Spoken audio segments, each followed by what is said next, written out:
La radicalisation et l'extrémisme violent, deux phénomènes déstabilisateurs des États de la bande sahélo-saharienne et très souvent source de désolation pour les populations.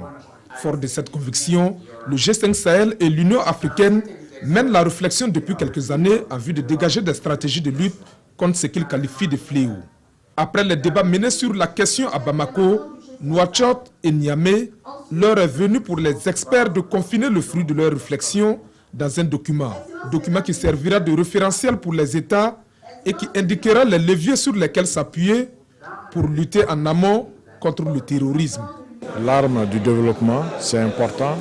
Il faut donner aux populations le sentiment d'appartenance à la même nation, qu'il y a un effort équilibré de développement.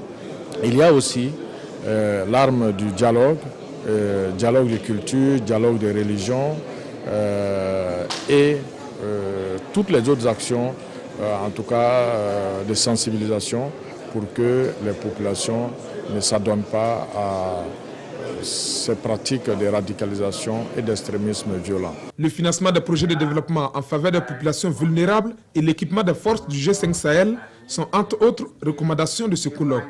Des recommandations qui nécessitent la mobilisation des ressources financières importantes certes, mais indispensables selon les experts pour la stabilité et le développement de la zone sahélienne. Fort ou pas fort, les responsabilités de l'État ne changent pas. Aucun État ne peut échapper à ses responsabilités en disant « je ne suis pas fort ». Donc il faut seulement adapter les stratégies. Si on n'a pas les moyens soi-même, il faut les chercher à travers la coopération avec les voisins, à travers la coopération au niveau international.